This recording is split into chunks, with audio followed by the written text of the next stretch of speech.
ሰላም ቤተሰብ እንዴት ናችሁ? ሰላማችሁ ይብዛልኝ። እንዴት ናችሁ? ሰላም ናችሁ ወይ? አብዛኛችሁን ሰዎች ኤምኤችኬ እባክሽ ለድግምት እያላችሁ እየጠየቃችሁ ነው። በጣም ብዙ ሰዎች ኤምኤችኬ ድግምት ተደርጎብኛል እባክሽን እያላችሁ እየጠየቃችሁ ነው ማለት ነው።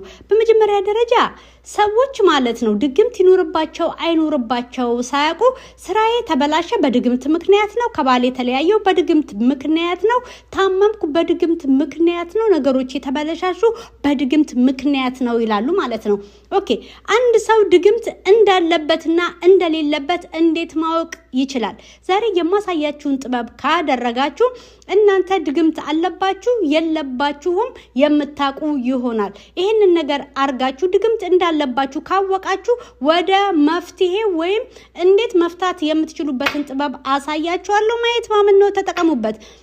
ማታ ወደ መኝታችሁ ስትሄዱ አንድ ብርጭቆ ውሃ ታዘጋጃላችሁ። አስተውላችሁ ስሙ።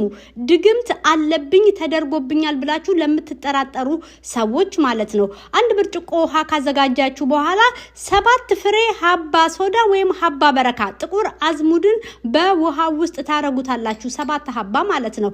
ይሄንን ካረጋችሁት በኋላ በራስጌያችሁ ጋር አርጋችሁ ታሳድሩታላችሁ።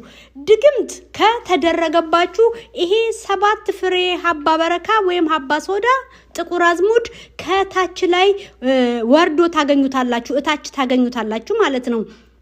ድግምት ካልተደረገባችሁ የድግምት አሰራር ከሌለባችሁ ግን ጠዋት ተነስታችሁ በመታዩበት ጊዜ ይሄ 7 ፍሬ ሀባ ሶዳ ወይም ሀባ በረካ እንደዚሁ ከላይ ተንሳፎ ታዩታላችሁ። ይሄንን ብቻ በማድረግ ማንኛውንም ወጪ ሳታወጡ ወይም የትኛውን ቦታ ሳትሄዱ ድግምት እንደተደረገባችሁና እንዳልተደረገባችሁ ማወቅ ትችላላችሁ። ማየት ማመን ነው፣ ተጠቀሙበት። ማአኩም ኤምኤችኬ ተከተሉኝ፣ ትጠቀማላችሁ።